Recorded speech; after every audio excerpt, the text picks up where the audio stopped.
आज दिनांक 13 जून. आजच्या प्रवचनाचा विषय प्रपंच हे परमार्थ प्राप्तीचे साधन.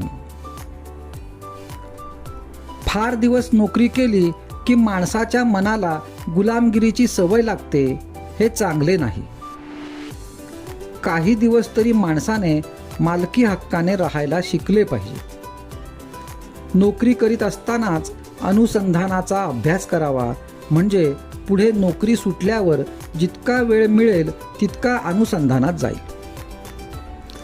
प्रत्येक मनुष्य जन्माला आल्यापासून परमार्थाचा अभ्यास करतो आहे. प्रत्येक मनुष्याला आनंद किंवा समाधान हवे आहे आणि त्यासाठी त्याची खटपट चालू असते. खरोखर परमार्थाला दुसऱ्याची गरजच नाही, मग दुसरा कुणी आपला परमार्थ बिघडविल कसा? जगात जे आहे ते सर्व चांगले आहे, आपणच तेवढे बरे नाही. दरवाजे, खिडक्या हे जसे घराचे साधन आहे, किंवा आपल्या गावी जाण्यासाठी आगगाडी हे जसे साधन आहे, त्याप्रमाणे परमार्थ साधण्यासाठी किंवा परमात्म्याच्या प्राप्तीसाठी प्रपंच हे साधन आहे. नाहीतर नुसत्या प्रपंचामध्ये सुख नाही. प्रपंच हा इथून तिथपर्यंत सगळा सारखाच. गरिबाचा असो की अडाण्याचा असो, अधिकाऱ्याचा असो की कारकुनाचा असो, या देशातला असो की त्या देशातला असो, प्रपंचाचा धर्म जो उणेपणा, अपुरेपणा किंवा तात्पुरतेपणा, तो कधीही कुठेही बदलत नाही. म्हणून जे आपल्यापाशी नाही ते ज्याच्यापाशी आहे त्याच्या प्रपंचाला पाहून आपण भुलून जाऊ नये. आहे त्यात समाधान ठेवावे. परमार्थात अधिकार कुणी कुणाला देऊन येत नसतो.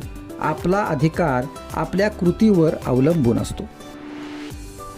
परमार्थाची जाणीव जेवढी दुःखात होते तेवढी सुखात असताना होत नाही. ते सुख शेवटी दुःखातच लोटते. ज्या जाणीवेने आपण सर्व ज्ञान मिळवितो ती काय आहे हे जाणण्याचा कुणी प्रयत्न करीत नाही.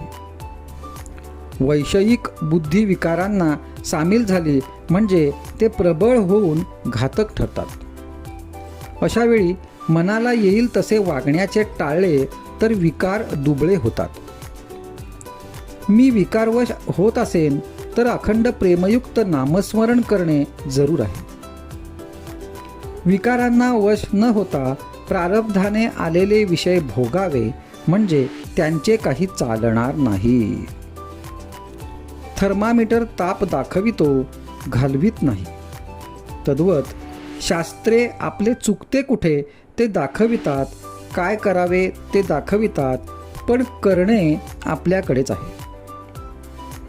समर्थांना राम दिसला, आम्हाला का दिसू नये? तर आम्ही समर्थांप्रमाणे श्रद्धा ठेवून उपासना सतत आणि आदराने करीत नाही म्हणून. कसेही करा, पण मी रामाचा आहे ही भावना जागृत ठेवा. नाम जाणून अजाणून, श्रद्धेने अश्रद्धेने कसेही घ्या, राम तुम्हाला अन्न वस्त्राला कमी करणार नाही हे खास. नाम श्रद्धेने घेतले तर विशेषच फळ. म्हणून अखंड नामात रंगून आनंदात राहूया. आजचा सुविचार. सुखाने प्रपंच करा, पण त्यामध्ये भगवंताचे अनुसंधान ठेवा, हेच माझे तुम्हाला सांगणे आहे.